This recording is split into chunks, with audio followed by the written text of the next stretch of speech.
Bien, vamos a hablar de almacenamiento y base de datos. En este módulo, entonces, vamos a hablar de ciertos conceptos básicos de almacenamiento y base de datos.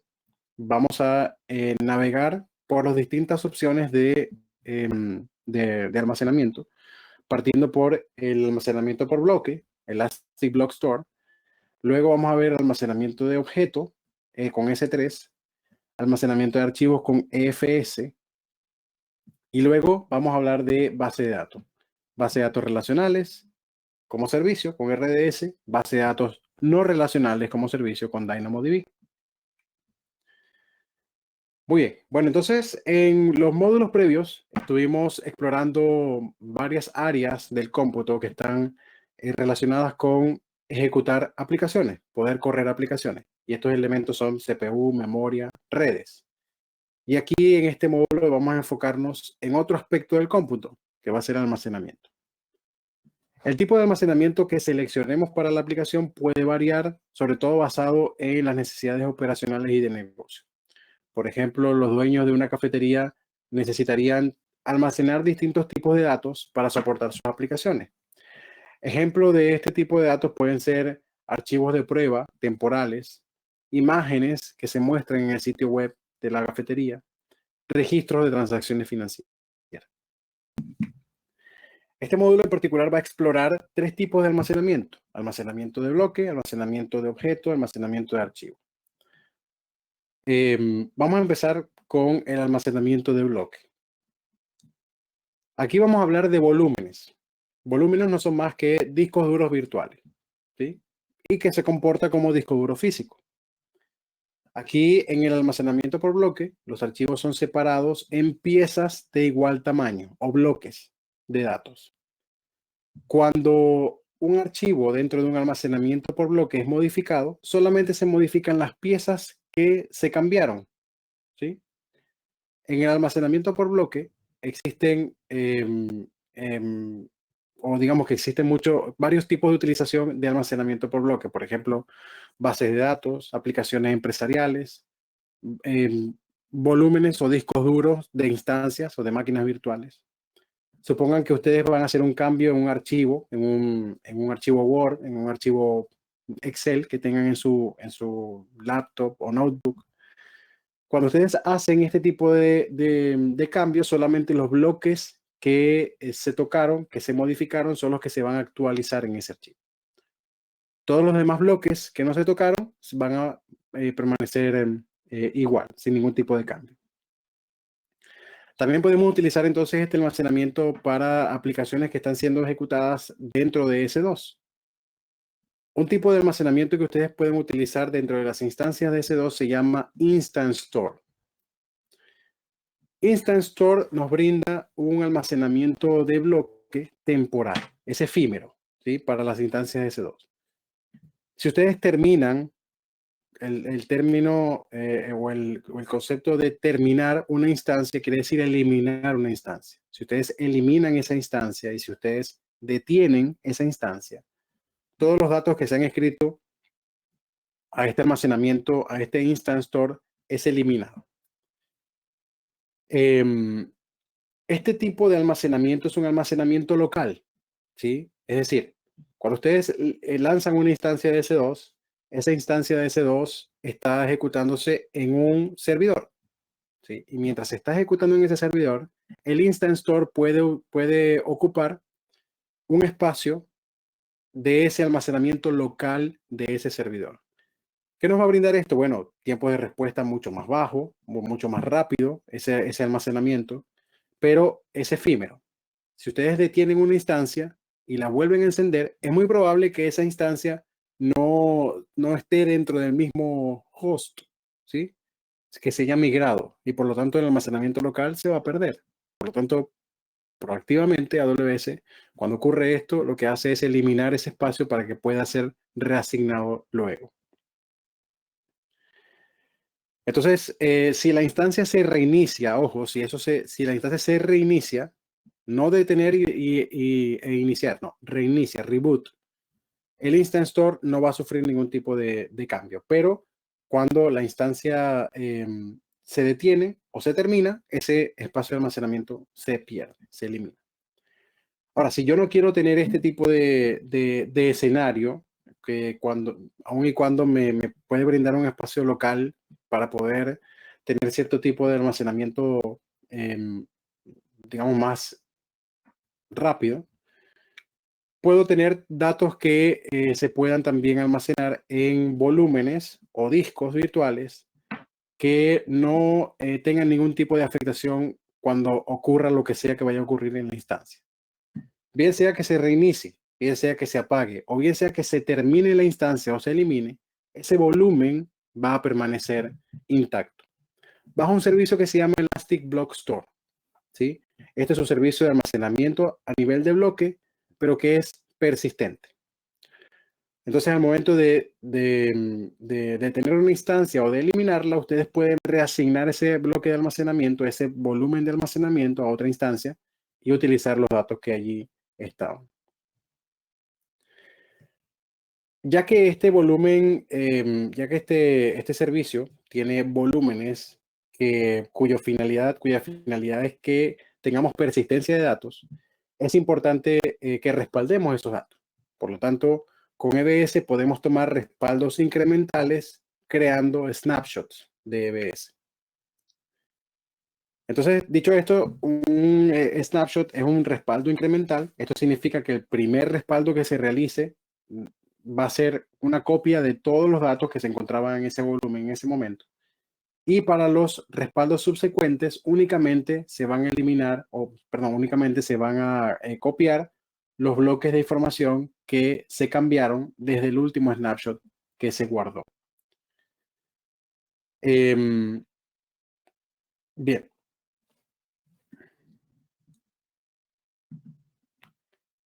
Ok, vamos a hablar entonces de ahora un tipo de almacenamiento completamente distinto, que es el almacenamiento de objetos, ¿sí? Cuando hablamos de un objeto, estamos hablando de archivos, ¿cuál es el término? De archivos discretos, ¿sí? Estos archivos pueden ser una imagen, puede ser un video, puede ser un documento PDF, ¿sí? Normalmente, un tipo de ejemplo, ¿no? Básicamente, objetos que no tengamos que cambiar sus datos o sus bloques dentro del almacenamiento. En pocas palabras, y lo que les comentaba con una de las preguntas al principio de la sesión.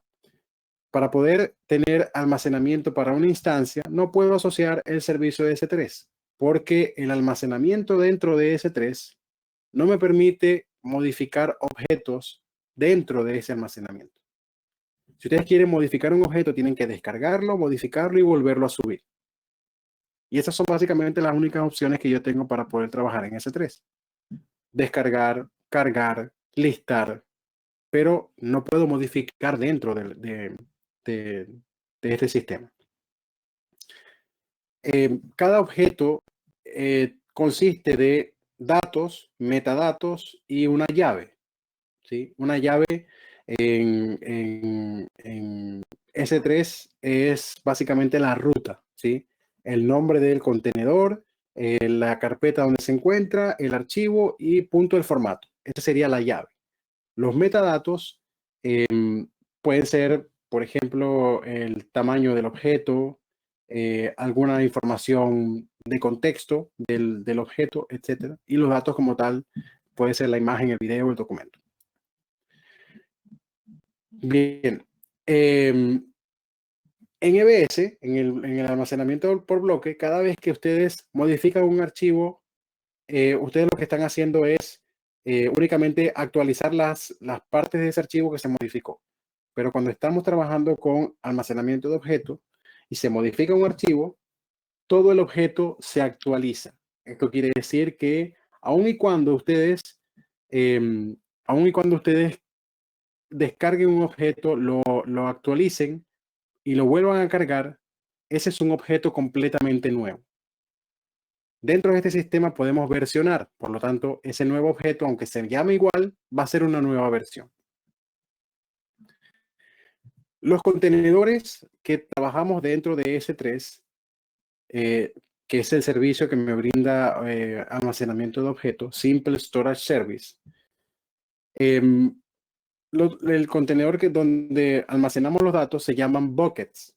bucket de S3. Y ustedes pueden guardar cualquier tipo de archivo dentro de S3. Imágenes, videos, archivos de texto, documentos de Word, planillas de Excel, presentaciones de PowerPoint. Tengan en consideración que si lo van a modificar, tienen que descargarlo y volver a subir, pero no es una limitante. Dentro de S3, ustedes pueden guardar, por ejemplo, archivos de respaldo, archivos de medios, videos, imágenes para un sitio web, o pueden también archivar documentos. S3, una de las características que tiene es que tiene un almacenamiento, un espacio de almacenamiento ilimitado. Esto quiere decir que pueden almacenar la cantidad de objetos que ustedes quieran, nunca van a tener un límite. Tenemos clientes que tienen petabytes, exabytes de información en S3 y nunca ha representado un problema. Pero el archivo máximo, el tamaño de un objeto en particular, el máximo que permite S3 es de 5 terabytes. ¿Sí? Ese sí sería un límite, pero por tamaño de objeto, más no por tamaño del bucket.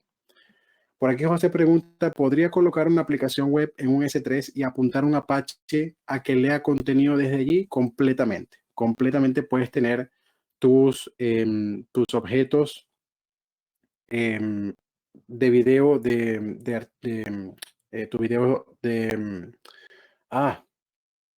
tus videos, tus imágenes, documentos, HTML. Bueno, incluso si tú tienes HTML dentro de un bucket de S3, no necesitas un servidor Apache que lea el contenido ahí. S3 te lo puede ejecutar, ese contenido estático. Mejor aún, no necesitas establecer distintos patrones como la escalabilidad o la alta disponibilidad. ¿Sí? S3, cuando ustedes guardan un objeto dentro de S3 va a hacer copias de ese mismo objeto en distintas zonas de disponibilidad de esa región. Y con esto garantiza alta disponibilidad y sobre todo durabilidad. Entonces, al momento de que ustedes puedan tener, y voy a complementar esta explicación con una demostración, José. Entonces, al momento de que ustedes puedan tener este tipo de almacenamiento, también pueden controlar quién puede acceder a estos objetos. Y a pesar de esto, también S3 tiene distintas clases de almacenamiento. Depende del caso de uso que le van a dar a los objetos dentro de S3, ustedes pueden tener mejores precios por almacenar, dependiendo del tipo de clase, ¿no? Voy entonces a abrir un momento aquí en mi consola donde tengo los objetos de S3. Para las personas que van a hacer el curso de arquitectura que empieza mañana, bueno, aquí les estoy espoleando un poco porque esto es parte de las demostraciones del primer día del curso de mañana. Pero entonces en S3 yo tengo un bucket. Ya les voy a mostrar. Tengo un bucket que tiene archivos propios de un sitio web. Tiene archivos HTML, tiene archivos JavaScript, tiene objetos, imágenes, etc. Una de las propiedades del bucket de S3 es Static Website Hosting, poder tener sitios web estáticos. Y al momento de habilitar esta propiedad, porque está deshabilitada por defecto, al momento de habilitar esta propiedad me brinda una URL. ¿Sí? Esta URL ustedes luego la pueden cambiar en su servicio DNS. Pero si entonces yo accedo a esa URL, voy a acceder directamente a mi index y sin gestionar servidores, yo puedo tener mi servicio, ¿sí? Sitio web estático. Ahora, si tienen sitio web dinámico, ustedes pueden tomar un servicio, un bucket de S3 para almacenar videos, fotos, etcétera, o archivos también HTML que puede utilizar un servidor Apache sin ningún problema. Pero ya el servicio de S3 puede ejecutar por ustedes el sitio web. Bien. Ok, bueno, entonces ya rápidamente para terminar de hablar de S3, les comentaba que existen distintas clases de almacenamiento. Cuando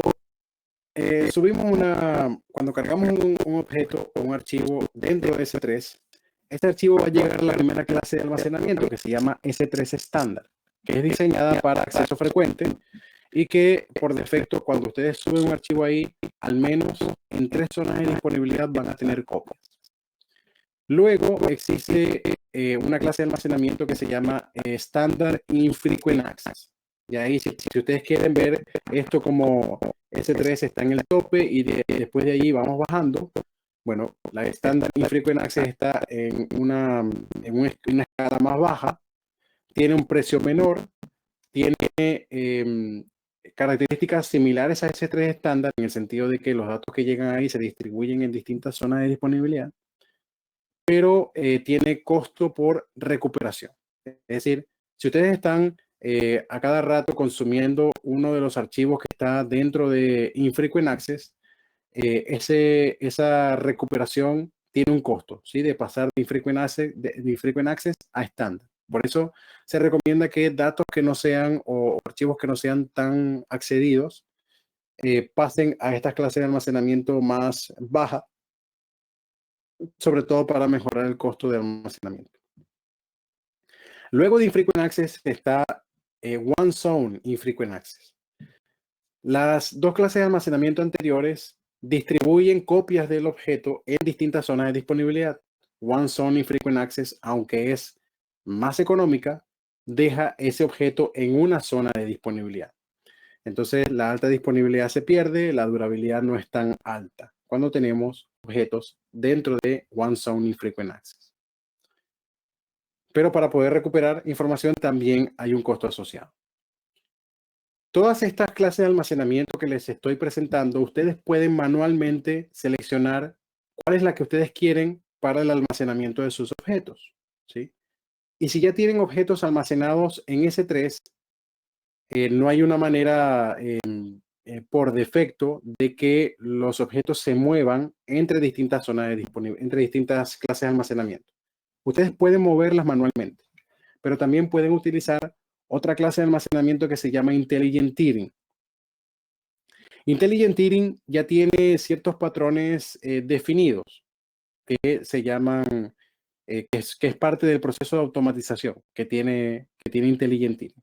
Entonces, Intelligent Tiering les puede decir, bueno, yo voy a monitorear todos los objetos que estén en el bucket y objetos que no ha sido accedido en los próximos 30 días, yo los paso a Infrequent Access. Luego de ahí, objeto que no ha sido accedido a los 60 días, los paso a Glacier, que es la siguiente. Y objetos que no se muevan de ahí en 180 días, los paso a la última clase de almacenamiento, que es Deep Archive.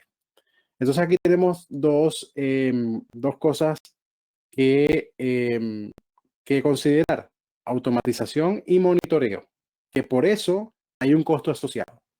Pero cuando ustedes ven la relación de lo que se paga por monitoreo y por automatización versus el ahorro que se tiene al momento de estar almacenando datos en distintas clases, pues en la mayoría de los casos pesa más el ahorro que se está teniendo que lo que se está pagando por Intelligent Tiering. Luego entonces está Glacier. Glacier es una solución para almacenamiento de archivos, para archivar, ¿sí? Clase de almacenamiento distinta a S3 estándar tiene un costo de recuperación. En S3 Glacier ustedes pueden seleccionar cuál es el costo de recuperación que ustedes van que ustedes necesitan. No tanto por costo, pero sí por tiempo. Tienen 3 maneras de recuperar. Utilizar la recuperación estándar, perdón, la recuperación expedita, que ustedes pueden recuperar la cantidad de información que necesiten entre 1 y 5 minutos. Recuperación estándar entre 3 horas y 5 horas. Y recuperación bulk, que es en 12 horas. Entonces, Glacier tiene un costo de almacenamiento muchísimo más bajo, pero también les permite seleccionar el tiempo en que van a tener la información, y mientras más bajo el tiempo, más alto es el costo por recuperación. Finalmente tenemos Deep Archive. Deep Archive es la clase de almacenamiento más baja en cuanto a costo que ustedes pueden encontrar dentro de S3. Pero sí o sí no van a poder tener la posibilidad de recuperar los datos en menos de 12 horas. ¿Sí? En 12 horas es que van a poder tener esos datos, pero van a tener la clase de almacenamiento más baja en temas de costo. Bien, entonces, para cerrar esta parte de este módulo, tenemos esta pregunta. Si ustedes quieren almacenar datos que son accedidos infrecuentemente, pero que tienen que estar disponibles inmediatamente cuando se necesita, ¿cuál es la clase de almacenamiento que deberían utilizar? Intelligent Tiering, Deep Archive, Standard Infrequent Access o S3 Glacier. Ok, Alejandro me dice que la C. José la C. ¿Qué más?